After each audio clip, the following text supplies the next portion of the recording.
Farming has changed a lot over the past 135 years. One thing that hasn't is the family farming Panora Acres.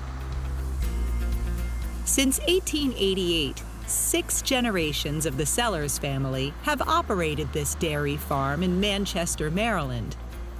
3 of those generations are still working the land, with a possible 7th right on their heels. The family's patriarch, Norman Sellers, is 83 and still putting in long days, even with a bad hip. Right now, with my situation, I'm over here about 8 in the morning until 4 or 5 in the evening, depends on the day's work or what's happening.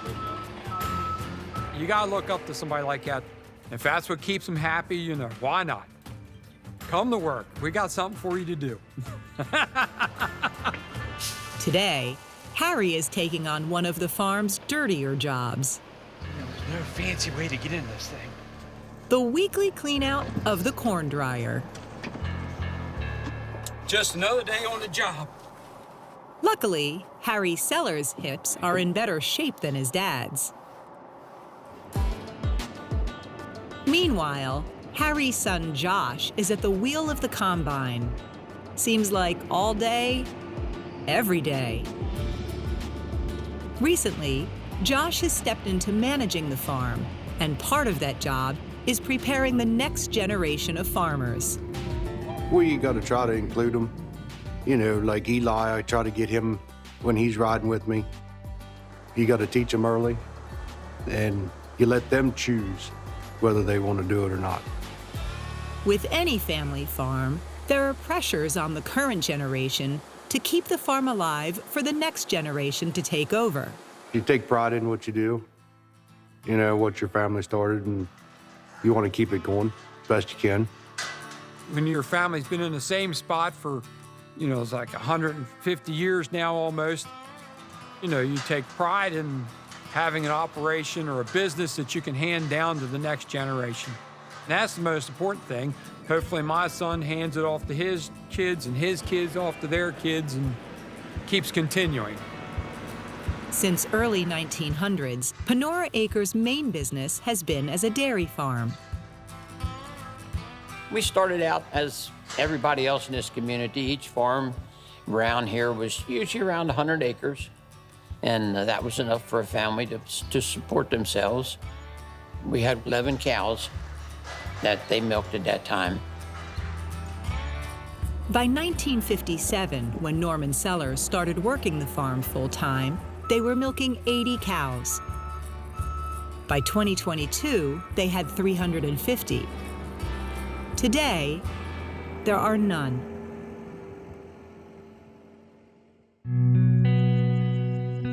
In early 2022, the Sellers made the decision to turn away from 135 years of tradition to keep the farm alive.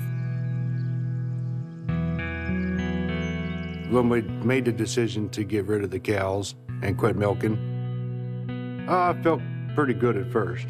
But then when it come down to loading the cows, putting them on the truck, yeah, it's pretty rough. Kind of like watching your whole life go out the driveway. Feels like starting over. It was rough. For Stacy Sellers, it was a hard transition. Oh yeah, I stood out in Dad's yard and cried. But she knew her husband was having a worse time.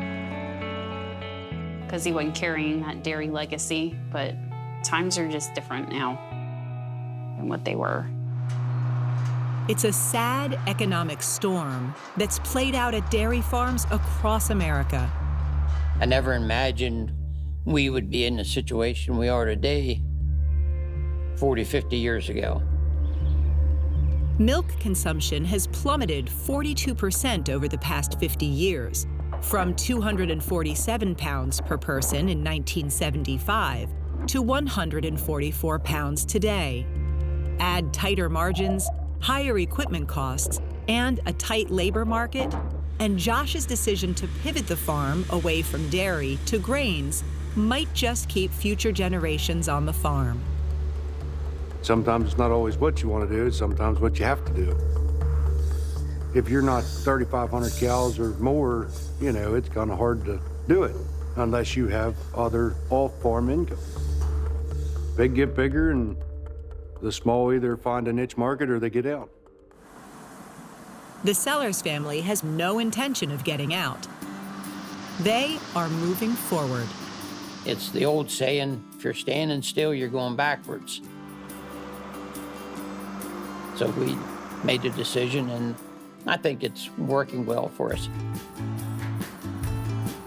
Along with moving to grains, they have enlarged their Black Angus stock, have their license to sell beef off the farm, and Stacy's wedding floral business is growing flowers on the farm.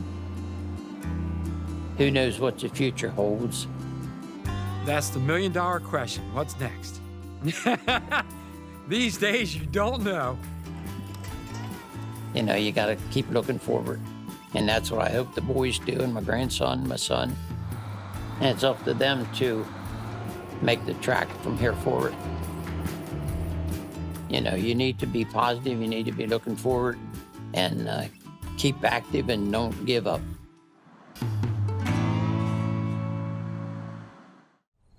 Thanks for watching Maryland Farm and Harvest. We hope you liked the video.